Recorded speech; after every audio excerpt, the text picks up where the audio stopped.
Nah, pada bab ini membahas etika profesional para teknolog terlebih dahulu secara sosiologis dan historis. Kemudian dengan mengkaji situasi saat ini dan akhirnya memperkirakan bidang-bidang kemajuan dan pertumbuhan.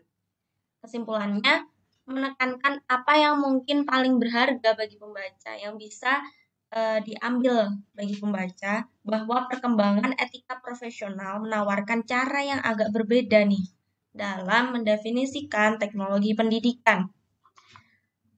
Selanjutnya, etika profesional itu tidak sama dengan cabang filsafat yang disebut etika.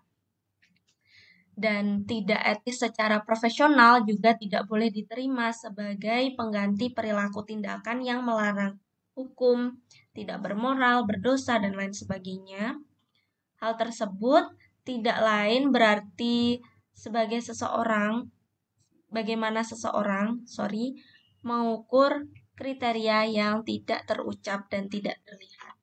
Nah, disarankan agar ketika berbicara dan menulis tentang etika profesi, itu kalimatnya lengkap dan terdapat juga referensi, kesalahpahaman, dan menegakkan prinsip-prinsip spesifik yang diberikan dalam kode IHH Code. Selanjutnya kita akan membahas dari segi perspektif sosiohistoris dari etika profesional ini. Nah, pada bagian ini tuh membahas sejarah perkembangan studi tentang etika profesional dalam disiplin sosiologi dan menyoroti kontribusi penting dari para pemikir seperti ada ini Durkheim, ada Friedson, lalu About, dan lain-lain dalam memahami dan merumuskan etika profesional dalam masyarakat modern seperti itu. Intinya begini, etika profesional dalam teknologi pendidikan mirip seperti etika profesi lainnya karena mereka merupakan standar budaya. Etika profesional dinegosiasikan secara politis dan dipertahankan sebagai tradisi. Nah,